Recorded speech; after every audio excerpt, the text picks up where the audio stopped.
Hello everyone, my name is Tippi Shorter and I'm here to show you how to create a Pomp Pony with T3 Lucea 1.5 inch flat iron. Let's get started. To create your pompadour ponytail, or pomp ponytail for short, you want to make sure that you create a great foundation. So I'm going to start by isolating out the area that is going to be my pomp. So I want to start with the side of my eyebrows and go straight back until I reach the center of my head.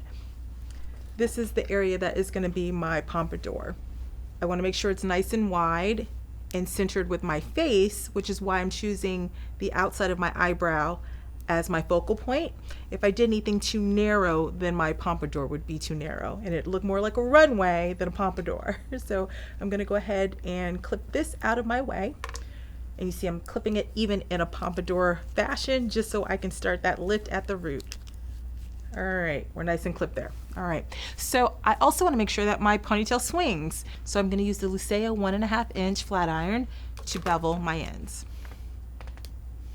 The beveled ends are just going to give my ponytail that extra swing. I prefer to bevel my ends before I put my hair in a ponytail because when it's nice and secure in the ponytail, if you do any extra pulling, you could loosen up your ponytail. So it's best to set your hair beforehand. Now that I finished beveled my ends, I'm going to use a light serum to help smooth my hair into a ponytail.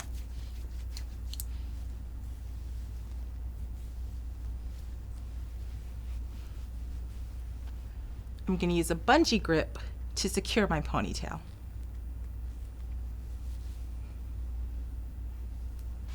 All right, so now that I've got my ponytail in, now time to work on the pomp. So I also want to create a great foundation here. So I'm going to use the Lucea 1.5 inch just to give a little bevel at the root area to help with the foundation of my pomp. So I'm just going to give it just a little bevel there. Little bevel here.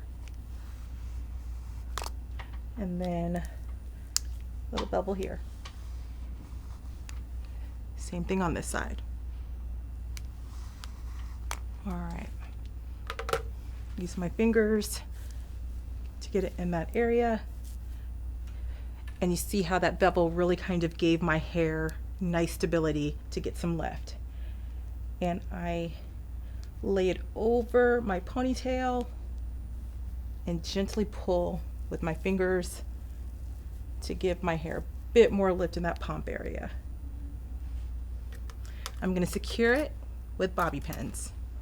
And the great thing is the hair that is in the pompadour that is laying over the ponytail will cover my grip.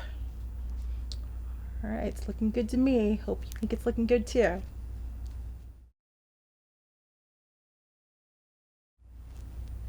And there you have it, a super quick and easy way to create a pomp pony. Thanks for watching.